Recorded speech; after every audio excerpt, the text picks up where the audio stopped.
it's a little like it's weird, but it's also very good. And I really like this movie. It's not something I'm going to go out of my way to watch every single year, but it is quite good.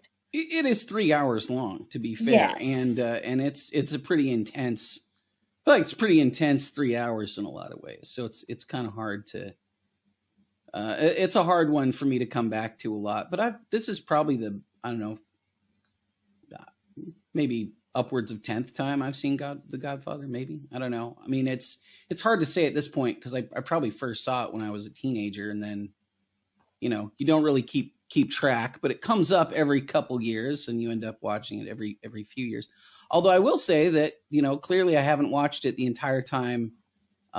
With my wife the entire time we've been together, but so that's been a good bit. But yeah, Paul, what were your kind of initial thoughts?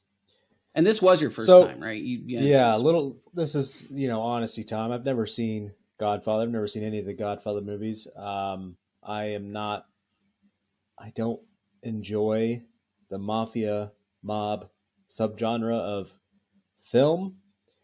It's weird to me to idolize people like this. So it just never really interested me. So having said all that, this was 3 hours long. And a lot of times I forgive runtime if it's that long. Like if a movie's good, I want to stay in it. I want to be in this world longer. But I just don't feel like this earned my attention for 3 hours. Frankly, it didn't earn my attention for 30 minutes. The opening set piece of that wedding was long, and there wasn't really much of a payoff from it ever. Like the scene where the FBI is out front looking at the license plates, right? They run them off. Nothing happens to that. Okay, cool. Yeah. Why did you spend 5 minutes on that? I don't know. Move on to the next. It's not.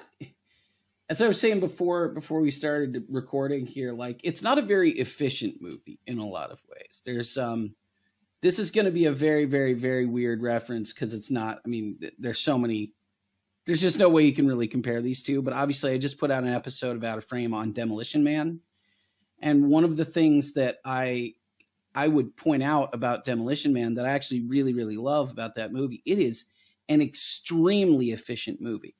You are maybe only 4 or 5 minutes in at most, and John Spartan is being cryogenically frozen, and we're already into the future where he is like, and you've already gotten all the setup you need. You know exactly who he is. You know exactly who the bad guy is. Like everything you need to know about the setup in that movie happens in like 5 minutes at most, right?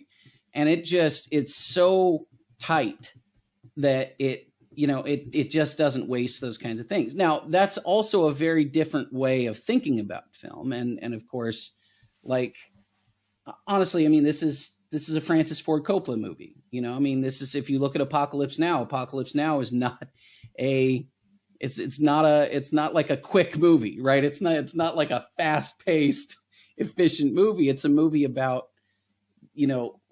lingering scenes and emotions and kind of taking your time to get through character change and things like that. And so you've got to know that going in. It's not like a fast movie at all.